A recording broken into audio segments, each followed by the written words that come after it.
میرے ایک استاد تھے انگریزی ادبیات کے پنجاب یونیورسٹی میں، ڈاکٹر غلام علی چودھری، ڈاکٹر جی اے چودھری، اچھے افسانہ نویس بھی تھے، کمال کے آدمی تھے۔ حلقہ ارباب ذوق میں مغرب کی نماز کا وقت ہوا تو کھڑے ہو کے اذان دینے لگ گئے۔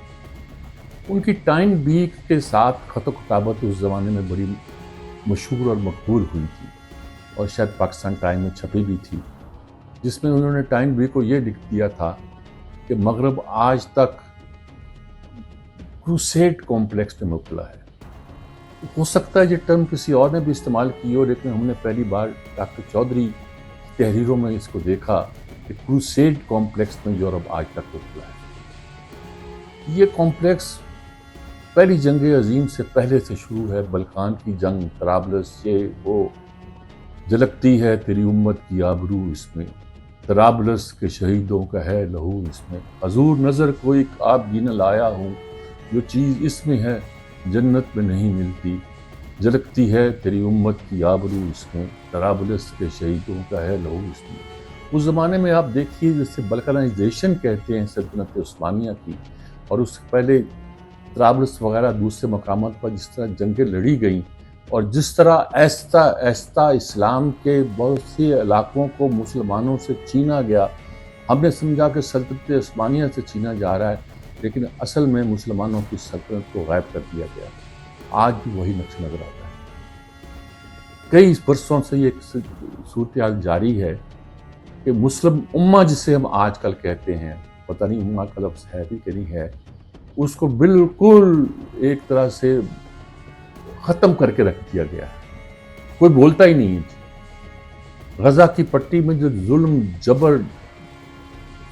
بربریت کا مظاہرہ ہوا ہے، اس کی کوئی مثال نہیں ملتی جس کا حوالہ دیا جا سکے، لیکن کسی مسلمان ملک نے اف تک نہیں دی۔ میں ملکوں کے نام نہیں لیتا، بہت سے ملک ہیں جن سے ہمیں محبت ہے، اور محبت ہی نہیں بلکہ ان کی اسلام کی خدمت کے لیے، اسلام کی خدمات کے لیے بھی ہم ان کے معترف ہیں، ان کی تعریفیں بھی کرتے ہیں، ان کی مدح سرائی بھی کرتے ہیں، لیکن کوئی بھی نہیں بولا۔ لے دے کے آخر میں عراق کا تو جو حال کیا وہ کیا، شام کے ہاں ریزسٹنس ہوئی، لیکن بشار الاسد اب وہاں سے بھی رخصت ہوئے، وہ بھی خالی ہو گیا، اب وہاں بھی چڑھائی کی جا رہی ہے، گولان کی ہائٹس پر قبضہ اب جما لیا گیا ہے۔ مصر میں جو جس طرح کی حکومت قائم ہے سب کے سامنے، الجزائر کا جو حال ہے وہ بھی سب نے دیکھا ہے، لیبیا کا جو صورتحال ہے وہ بھی سب دیکھا ہے۔ لوگ کہتے ہیں کہ ایران اس لیے ٹارگٹ کیا جاتا ہے کہ اس کے بعد اگلا نقشہ پاکستان ہو سکتا ہے، اور لازمی نہیں کہ پاکستان کی طرف سے جلغار اسرائیل کے رخ سے کی جائے، بلکہ اس کے لیے ہندوستان کو بھی استعمال کیا جا سکتا ہے۔ یہ پورا ایک نقشہ لوگ کچھ پیش کرتے ہیں، کچھ تو حدیثیں بھی بیان کرتے ہیں، واقعات بھی بیان کرتے ہیں، ہمارے اولیاء مقبول جان کی طرح بہت سی باتیں کرتے ہیں۔ میں اتنا پریشان تو نہیں ہوں، لیکن سوچنے کی بات ہے کہ اس وقت غزہ میں جو کچھ ہوا کوئی نہیں بولا، کوئی نہیں بولا۔ سعودی عرب نہیں بولا، ترکی کے تو ان سے تعلقات بھی تھے، نہیں بولے، ایران بھی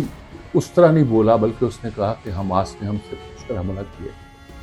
یہ صورتحال رہی، اور پھر دیکھتے دیکھتے حماس، ایران بھی زد میں آ گیا۔ اب لوگ کہتے ہیں کہ ایران کی غلطی یہ ہے کہ اس نے اپنی پراکسیز پیدا کی ہوئی تھی، یہ حوثی قبائل تھے، یہ شام تھا، یہ حزب اللہ تھی، یہ سارا تھے، انہوں نے، اسرائیل نے اپنی بقا کے لیے ان کو ختم کیا، اور جب ان کو ختم کر دیا تو ایران کو براہ راست ٹارگٹ بنایا، نشانہ بنایا، ہدف بنایا، اور ان کے ایٹمی پروگرام پہ حملہ کیا، اور اس کے لیے امریکہ ان کے ساتھ مل گیا۔ ایران پر حملے کی کوئی ایک طرح سے کوئی بھی نفی نہیں کرتا، کوئی بھی اس کے خلاف نہیں بولتا، مغرب میں بھی انسانی حقوق کے علم بردار خاموش ہے، مسلم امت تو خاموش ہے، ساری دنیا خاموش ہے، اور اسرائیل کی کارروائیوں کو بالکل اس طرح جیسے یعنی کہ اسرائیل پر ظلم ہو گیا۔ ایران، ہاں ان کو اس بات کی فکر ہوئی کہ ایران نے جو ان کا ایک آہنی نظام توڑا ہے، وہ کہیں اسرائیل کے چھوٹے سے علاقے کو بالکل تباہ کر کے نہ رکھتے۔ امریکہ کو انٹروین کرنا پڑا، کروسیڈ کمپلیکس، اور اس کے نتیجے کے طور پر ہم نے ان کو پیس انعام دینے کی سفارش کر دی۔ ٹرمپ کو پیس ایوارڈ دیا جائے، نوبل امن انعام دیا جائے۔ ہم نے یہ سفارش کر دی۔ لوگ کہتے ہیں محتاط رہو بھائی، اگر مودی کچھ بولا اور انہوں نے پاکستان پر کوئی گڑبڑ کرنے کی کوشش کی تو یہ اسی ایک پلان کا حصہ ہوگا، اور اسی کا سہارا لے کر مودی مغرب کو بھی اور ان تمام ملکوں کو، اسرائیل کو بھی اپنے ساتھ ملانے کی کوشش کرے گا۔ ہمیں محتاط رہنا ہے، بہت کوئی دشمن اندر بھی ہو سکتا ہے، جیسا کہ اس بات کی توقع نہیں تھی کہ ایران جیسی سلطنت کے اندر، حکومت کے اندر بھی موساد کے، اسرائیل کے ایجنٹ موجود ہوں گے جو ان کے لوگوں کو ٹارگٹ ہی نہیں کریں گے بلکہ اندر سے نشانہ بنائیں گے ان کی انسٹالیشن کو۔ یہ کبھی توقع نہیں کی جا سکتی کہ اتنے سائنسدان، اتنے اہم لوگ ان کے مارے جائیں گے اندر سے ہی۔ اور چونکہ مودی نتن یاہو کے پلان پر چلتا ہے، اس لیے میں پہلے بھی کہہ چکا ہوں اور بار بار کہتا ہوں کہ ہمیں محتاط رہنا چاہیے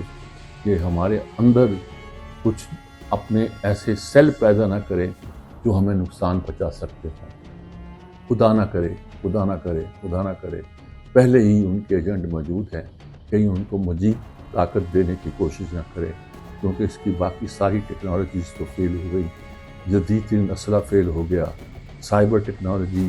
اسپیس ٹیکنالوجی، ہر چیز میں مار کھائی ہے۔ اب اسی قسم کی سازشوں میں مبتلا ہو جائے۔ کروسیڈ کمپلیکس آج بھی جاری ہے اور عالم اسلام بھی سو رہا ہے، اور ان کے اس عالم غنودگی کو ہم تعریف کرتے ہیں کہ وہ بڑے لبرل اور اپنے ملک کی ترقی کے بڑے خواہاں ہیں اور ان کو آگے لے جانا چاہتے ہیں۔ اس پر میں کچھ کہنا نہیں چاہتا، لیکن اپنے ملک کی خاطر، امت کی خاطر یہ وارننگ ضرور دینا چاہتا ہوں کہ یہ کروسیڈ کمپلیکس ابھی جاری ہے۔